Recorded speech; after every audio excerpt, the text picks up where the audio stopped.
دوستان، شرکت داروهای گیاهی داروهای оригинал ва турайни тозаро ба шумо тавсия медиҳем. Экумени паста барои простатит ва мардонагиро ба қувват кардан. Самиуван барои бузбалашави весгирӣ ай 12 то 15 килоро вес медиҳад. Миноксидил барои мӯи сарваришро ҳафз кардан ва баровардан. Пигменто барои касалии пӯст ва бемории пес. Крем френк барои муҳлати намхӯбагиро тӯлонӣ кардан ай 20 то 45 дақиқаро. Фатзор барои харобшавӣ ай 8 то 12 килоро хароб мекунад. ва ҳамчунин доруҳои кирм барои кӯдакон ва одамои калон. метавонед бо боварӣ аз ширкати доруҳои гиёҳӣ доруҳои худотонро заказ кунед.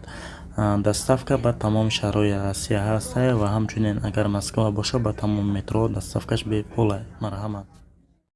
ассалому алайкум дӯстони азиз, бародарону хоҳарон ва ҳаводорони шабакаи Корвони Умр. дӯстони азиз, дар зери навор лайк монед ва ба канал ки меҳмон шуден ҳатман тугмачаи подписатсияро зер кунед ва қиссаи моро то охир хуб гӯш кунед. баъдан фикрҳоятонро оиди ин мавзӯъ дар комментария нависед. як мӯйсафеде яъне як марде чунин нақл мекунад.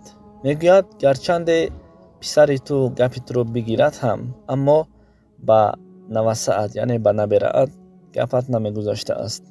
вақте ин ҳолро пурсидан сабабаш дар чист, гуфт: субҳ барвақт набераамро дуо додем ва ба сари арӯс равон кардем. аз байн муддате гузашт, набераам қаҳру ғазабнок шуда ба хона омад ва гуфт: ман ӯ духтарро намегирам.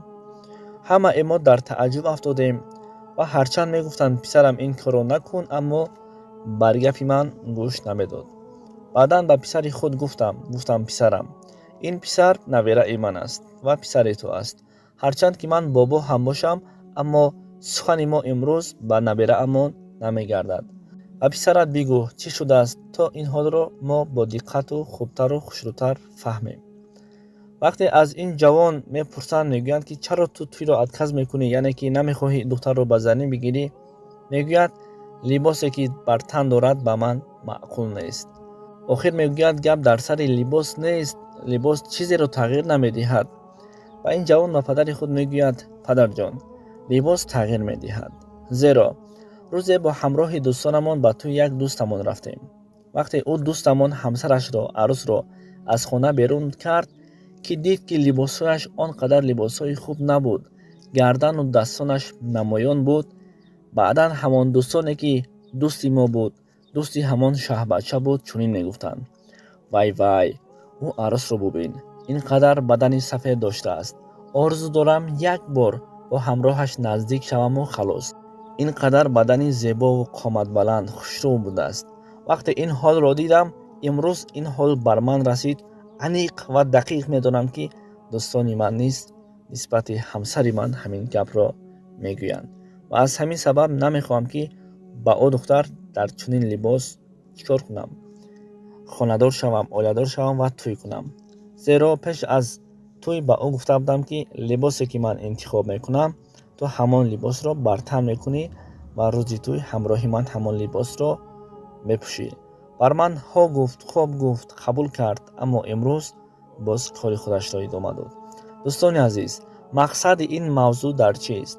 мақсади ин мавзӯъ дар ҳамонест ки албатта ҳаст чунин инсонҳое ки дӯсти мо ҳастанд, аммо бар оилаи мо назар мекунанд.